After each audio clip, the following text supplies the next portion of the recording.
అందరికీ తెలిసిన విషయమే. మనకి దసరా ఉత్సవాలు రేపు 22వ తేదీ నుంచి స్టార్ట్ అవుతా ఉన్నాయి. దానిని పురస్కరించుకొని అమ్మవారి దర్శనం ఈరోజు చేసుకొని ఏర్పాట్లన్నీ కూడా మన ఈవో గారు శ్రీనాథ్ గారితో కలిసి అన్ని ఏర్పాట్లు పర్యవేక్షణ జరిగింది.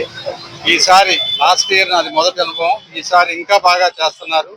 ఇంకా బ్రహ్మాండంగా చేయాలని, భక్తులకి మంచి దర్శనం, అమ్మవారి దర్శనం కలగాలని, ఈజ్ ఆఫ్ దర్శనం అనే కాన్సెప్ట్ తో హోల్డింగ్ ఏరియాస్ అన్ని పెట్టి మంత్రి రామనారాయణ రెడ్డి గారి ఆధ్వర్యంలోనూ కమిషనర్ గారు, ఈవో గారు, ముఖ్యమంత్రి గారి ఆదేశాల ప్రకారం అన్ని ఏర్పాట్లు కూడా బాగా చేస్తాము. ఇక్కడ మాకు లోకల్ గా కూడా అది కూటమి 3 పార్టీలు, భారతీయ జనతా పార్టీ, జనసేన, తెలుగుదేశం పార్టీ 3 పార్టీలు కూడా చాలా ఐకమత్యంతో కలిసి చేస్తా ఉన్నాయి. రేపు కానీ ఎల్లుండి కల్లా ఉత్సవ కమిటీ మెంబర్స్ కూడా అందరి దగ్గర తీసుకోవడం జరిగింది. వాళ్ళందరి నేమ్స్ కూడా అనౌన్స్ చేస్తాం.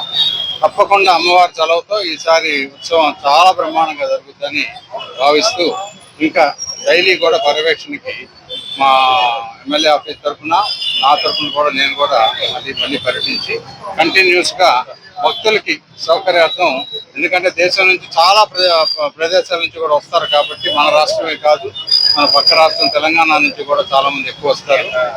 నార్త్ నుంచి, తమిళనాడు నుంచి కూడా, కర్ణాటక నుంచి కూడా వచ్చేవాళ్ళు చాలా మంది ఫోన్లు చేశారు. డెఫినెట్ గా వాళ్ళందరికీ కూడా లాస్ట్ ఇయర్ చాలా ఇంప్రూవ్ చేసాం, అంతకంటే ఇంకా ఇంప్రూవ్ చేయాలని చెప్పి ఇప్పుడు కొత్త ఈవో గారితో కూడా సంప్రదించాం. రేపు మళ్ళీ ఫైనల్ మీటింగ్ కూడా ఉంది.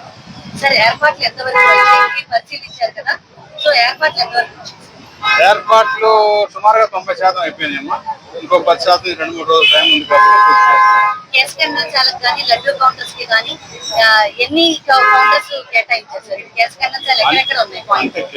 ఎక్కడెక్కడైతే అవసరమో ఈ హోల్డింగ్ పాయింట్లు పెట్టి జనాభా వచ్చేదాన్ని బట్టి అసిస్ట్ చేస్తా ఉన్నారు. అవి ఇంక్రీజ్ చేయడానికి కూడా అవకాశాన్ని కల్పించండి సార్, ప్రొవిజన్ పెట్టి.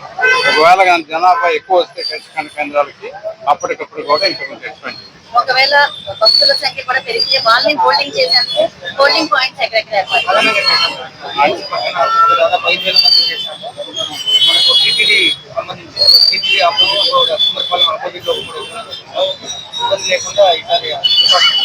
సార్, పార్కింగ్ అనేది విజయవాడ నగరానికి దసరా నవరాత్రి ఇబ్బందికరమైనటువంటి పరిస్థితి. సో పార్కింగ్ కి సంబంధించి వచ్చేటటువంటి భక్తులు ఎక్కడెక్కడ పార్కింగ్ డెఫినెట్ గా పార్కింగ్ కి కొంత అసౌకర్యం అయితే అవుతుంది, అందులో డౌటే లేదు.